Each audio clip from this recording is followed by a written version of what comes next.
अस्सलाम वालेकुम दोस्तों, मैं हूं आपका दोस्त अली शहबाज। आज हम एक और बहुत ही अहम होम्योपैथिक दवा पर बात करेंगे। उस दवा का नाम है जी कलकेरिया फास। अब हमने इस कलकेरिया फास दवा को कैसे याद रखना है।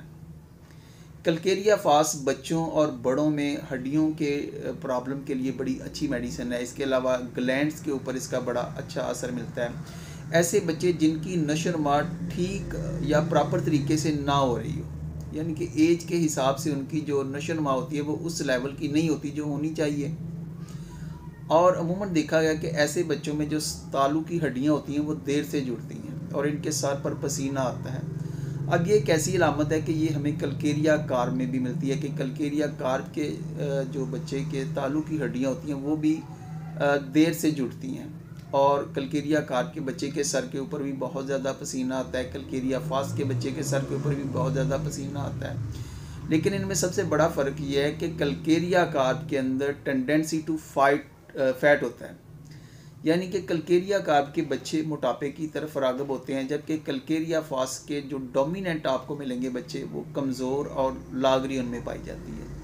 अब इसकी जो बेसिक रीज़न है वो उनकी जो नाकस फीड है या उनकी जो ग़ज़ा होती है वो उस लेवल की नहीं होती है, यानी कि वो अनबैलेंस होती है, गैर मुतवाज़न होती है और उसी वजह से इनके अंदर खून की कमी भी पाई जाती है। इसी तरीके से दोस्तों, अगर कलकेरिया फास के सर दर्द की बात की जाए तो कलकेरिया फास सर दर्द के लिए एक बेहतरीन मेडिसिन है, ख़ास तौर पर ऐसे बच्चे स्कूल चिल्ड्रन बच्चों के लिए। अब याद रखने की बात यह है कि ऐसे बच्चे जो खून की कमी का शिकार होते हैं, जो सर दर्द का शिकार होते हैं, वहाँ पर नेट्रम्योर भी अच्छी मेडिसिन है। अब नेट्रम्योर और कलकेरिया फास में थोड़ा सा फ़र्क है। कलकेरिया फास के बच्चे की जो बेसिक सर दर्द होती है उसके पीछे जो रीज़न होती है वो अनीमिक को बच्चा होता है, खून की कमी होती है। अगर खून की कमी की वजह से अगर बच्चे का HB लेवल कम है और उस वजह से बच्चे में सर का दर्द हो रहा है तो फिर हम कलकेरिया फास को रिकमेंड करेंगे। लेकिन अगर इसकी रीज़न के साथ, यानी कि खून की कमी तो है ही, लेकिन उसके साथ जब बच्चे की नज़र जो होती है वो कमज़ोर हो जाए तो उसके साथ अगर सर दर्द हो, यानी कि नेट्रम्योटिकम में आपको सर दर्द का अटैचमेंट मिलेगा, उसका लिंक मिलेगा उसके आई साइड के वीक होने पर। या नेट्रम्योटिकम में उस वक्त सर दर्द ज़्यादा होता है जब बच्चा कोई भी स्टडी करने लगता है, यानी कि वो किताब को पढ़ने लगता है या कोई ब्रीक बीनी वाला काम करता है। तो यहाँ पर ब्रीक बीनी काम के हवाले से रूटा भी एक अहम मेडिसिन है। तो नेट्रम्योटिकम के अंदर जो आपको इसी तरीके से अगर दोस्तों वीकनेस की बात की जाए तो कलकेरिया फास के जो बच्चे होते हैं ये बहुत ज़्यादा कमज़ोर होते हैं और नेट्रम्योटिकम में भी आप देखेंगे कि वहाँ पर भी आपको कमज़ोरी मिलेगी। अच्छा, नेट्रम्योटिकम के अंदर आपको जो वाज़ेह चीज़ मिलेगी, जो आप ऑब्ज़र्व करेंगे कि बच्चे की जो गर्दन और चेहरा होता है वो बहुत ज़्यादा कमज़ोर होता है, जबकि कलकेरिया फास में आपको टोटली वीकनेस मिलती है। अच्छा, नेट्रम्योटिकम के अंदर क्या होता है कि मरीज़ को भूख बहुत ज़्यादा लगती है, रेवनेस हंगर उसमें पाई जाती है, यानी कि अच्छा खाने पीने के बावजूद मरीज़ कमज़ोर होता जाता है और ऐसी अलामत आपको आयोडीन के अंदर भी मिलती है। जबकि कलकेरिया फास के अंदर हमें जो ज़्यादा चीज़ मिलती है वो है नाकस ग़ज़ा, यानी कि बच्चे की जो रिक्वायरमेंट है उसके मुताबिक उसको ग़ज़ा नहीं मिल रही है, जिसकी वजह से उसके अंदर मुख्तलिफ़ किस्म के प्रॉब्लम जो होते हैं वो सेटल होना शुरू हो जाते हैं। उनकी जो हड्डियाँ वो कमज़ोर होना शुरू हो जाती हैं, कमज़ोरी पाई जाती है, वो देर से चलना फिरना सीखते हैं।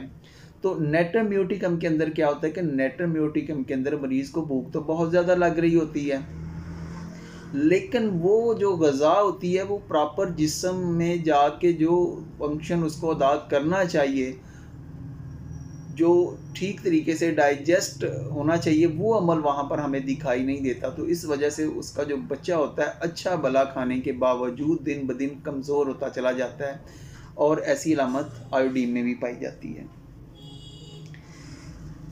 इसी तरीके से कलकेरिया फास में और कलकेरिया कार्प दोनों के सरों पर पसीना बहुत ज़्यादा आता है।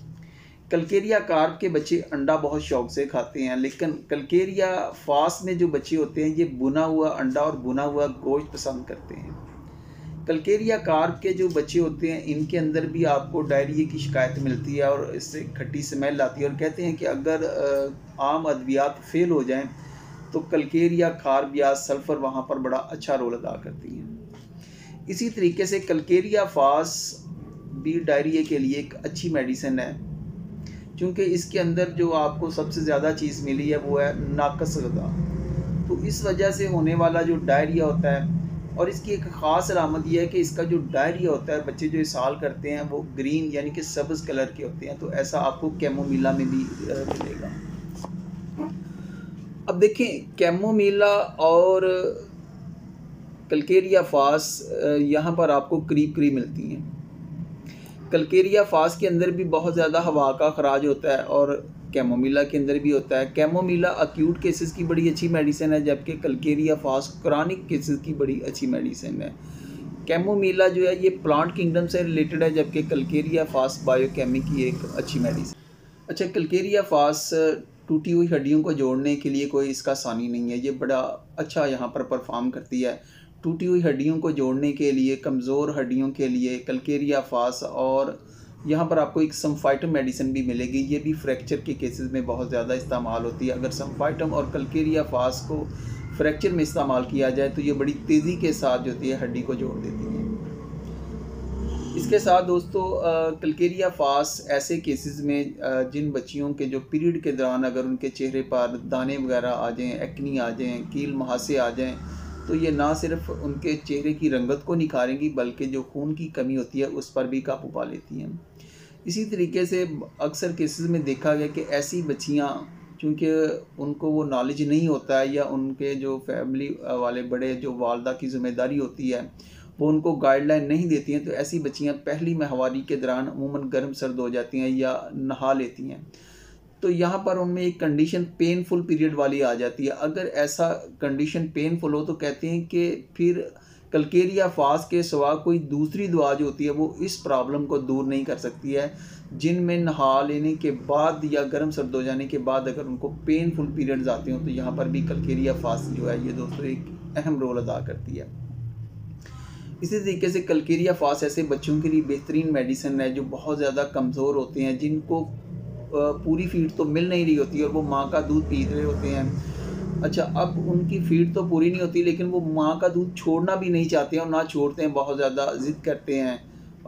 या ऐसे बच्चे जो ज़्यादा उम्र के हो रहे होते हैं, 1.5 साल 2 साल के ऊपर जा रहे होते हैं, लेकिन फिर भी वो माँ का दूध नहीं छोड़ते और ना ही वो कोई दूसरी ग़िज़ा लेना पसंद करते हैं, दूसरा दूध पीते हैं। तो ऐसे बच्चों के लिए भी कलकेरिया फास जो है ये एक अच्छी मेडिसिन है।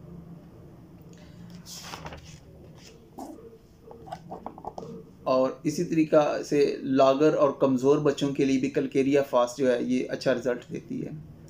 अब यहाँ पर डॉक्टर बोरिक अपने तजर्बे को सामने रखते हुए कहते हैं कि वो कलकेरिया फास को निचली ताकतों में ख़ास तौर पर 3 या 6X में तरजीह देते हैं। इसी तरीके से डॉक्टर डेवी हैं, वो कहते हैं कि छोटी ताकतों में ये बड़ा अच्छा काम करती है।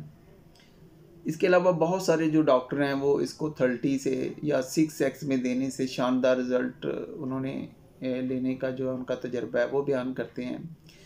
और कुछ ऐसे भी हैं जो इसको बड़ी ताकतों में इस्तेमाल करते हैं और उनसे भी वो अच्छे रिज़ल्ट लेते हैं। तो इसी के साथ इजाज़त दीजिएगा।